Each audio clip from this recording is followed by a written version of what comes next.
Good morning. It is Monday, February 1st, and the start of a new weekly reading vlog. So I am about 3/4 of the way through Priory of the Orange Tree by Samantha Shannon. I have talked about this one starting a couple of weeks ago. I talked about it a little bit more in depth in last week's reading vlog, and I'm going to be continuing that this week, so I will let you know how that goes once I'm done. Thoughts so far are that I'm absolutely loving this. The world is fascinating, the characters are fascinating. It took me a while to get oriented to the world, and there's still some things, it's a lot to remember. There are a lot of characters, a lot of places, a lot of history and mythology. It's a lot to remember, and I'm definitely not remembering every little detail even as I'm reading, because there's just a lot.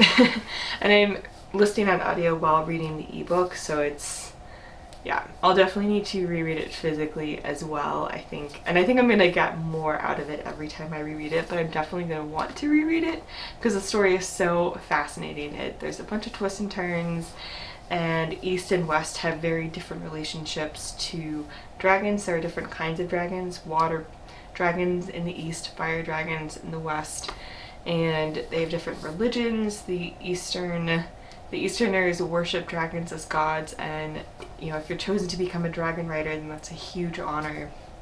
In the West, they fear dragons and have a whole set of mythology and religion around their beliefs, and they might need to team up. East and West might need to team up in order to defeat the Nameless One. And it's just been super interesting so far. As I said, lots of twists and turns, just fun, relatively fast-paced, not always fast-paced. There are definitely some slower moments too, but just fun, high political fantasy, and having a great time with that. So hopefully I will finish that this week. Hopefully. I also am reading Master of One by Jada Jones and Danny Bennett, and having a fun time with this. I'm 150 pages in. This follows Rags, who is a thief and needs to steal a Fae relic for the royalty of this world. They basically, imprison him for being a thief and then ask him to thief on their behalf. And of course things get interesting and don't go quite as planned, and the story continues from there. Having a fun time with this one, and I honestly don't know what else I'm going to be reading after I finish either of these. I don't know. So we'll see what happens. There are definitely a few more physical books that I have with me that I haven't read, but I've read almost all of the books I physically have with me. So I definitely want to get those finished up and then turn to the physical TBR I know I have in Arlington, but can still get here via audio or ebook. And I honestly have no idea what I'm going to want to read next. So I will definitely keep you posted once I finish these to figure out what I want to read next, but hopefully I can finish these this week. So check in later. It is Sunday, February 7th, and here to check in because I did actually finish a couple of different things this week. First, I finished Priory of the Orange Tree by Samantha Shannon. I freaking loved this book. So I'll do some pros, cons as kind of a wrap up of my thoughts of this one. Pros: the world building. I absolutely thought this world was fascinating. I loved learning about this world. I love learning about the history, the characters, the mythology and the stories, the religions, the politics between different groups in this world. I loved reading about it all and learning about it all. It was so interesting. I thought the world building was really well done, from some of these larger stories and mythologies to just some minute things that really gave the world just a really, really unique atmosphere. Really enjoyed that. I loved the characters. I thought she did. There are quite a few perspectives in this book and so I thought she did a good job balancing getting different perspectives but still really building up quite a few of these characters really well. And I also really loved her writing. It's a pretty simple, straightforward, to the point writing style, but I really, really did enjoy her writing style a lot. A couple of cons: I can definitely see how it could be a lot to take in terms of world building. There are a lot of names, there are a lot of stories, there's a lot to keep track of in this world, and there is a glossary at the back.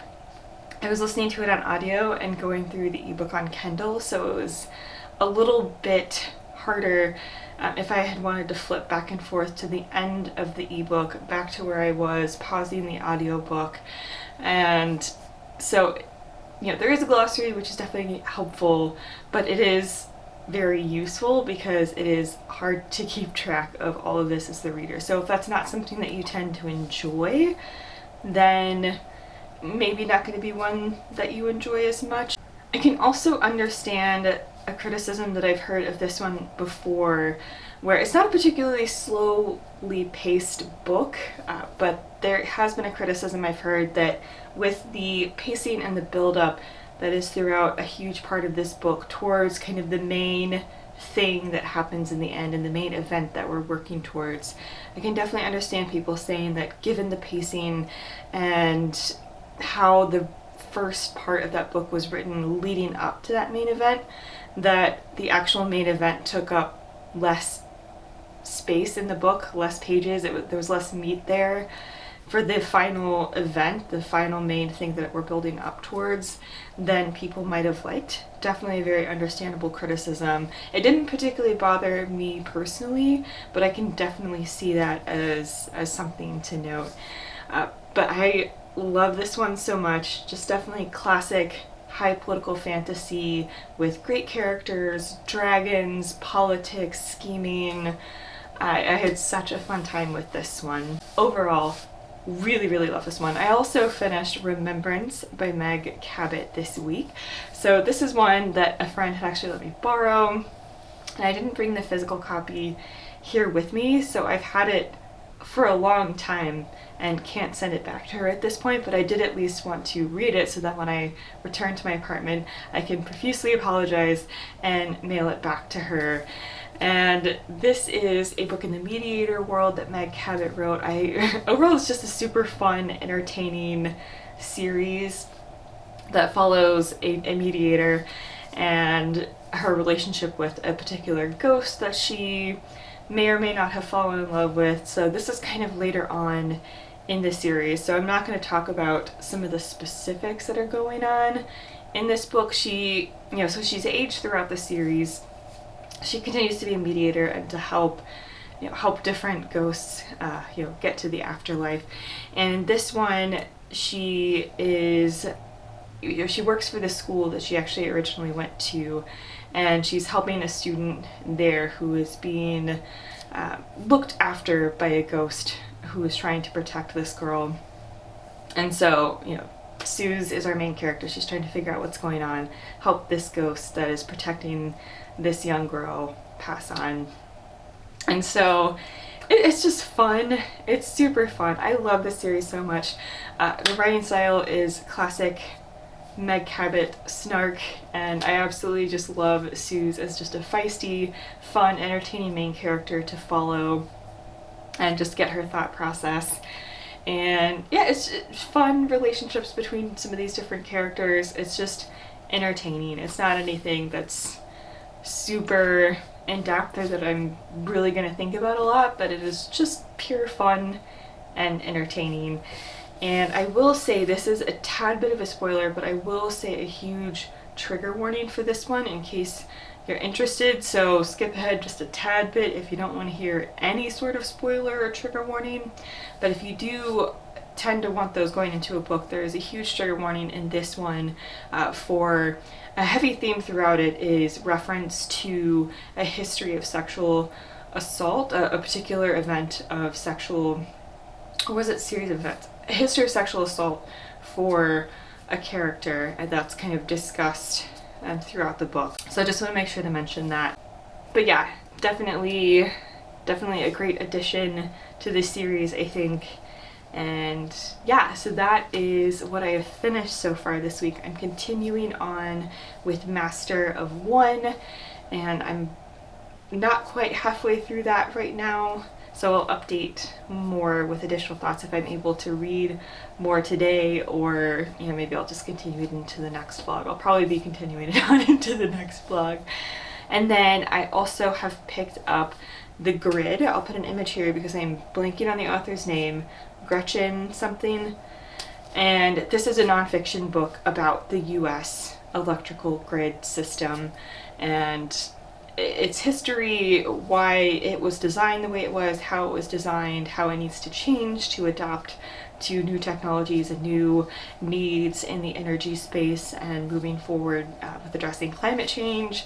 So this one has been, I found it at a library book sale and it's been on my list to read for a while, so I'm listening to the audiobook of that one, and it's definitely very, very interesting and well written so far. So that is an update on my reading, and I will check in later. Good morning, it is Tuesday, February 9th. So here to wrap up this week's reading vlog. So I've been continuing with The Grid by Gretchen Baki. So I am a bit into this. It's definitely very interesting. So far she's going over the history of the electrical grid system in the US, and then it's going to kind of go forward in time. So definitely interesting so far if you're interested in energy issues in the United States and interested in the history of the electrical grid system here and how that's going to relate to energy policy moving forward. Also continuing with Master of One by Jada Jones and Danny Bennett. I'm about halfway through this. It's been pretty slow going, but definitely enjoying this still. Yeah, not much else to say on this so far. I'll continue this in next week's reading vlog and give more thoughts. But yeah, that's the reading so far, just continuing with those two, and it's been a good reading week. But yeah, just continuing with those two right now, and that is how my reading week went. Thank you so much for watching. I'll be sure to link my Twitter and Instagram down below. That's where I like to hang out. I will also link more information about how you can support the Black Lives Matter movement, and I will see you in the next one. Bye.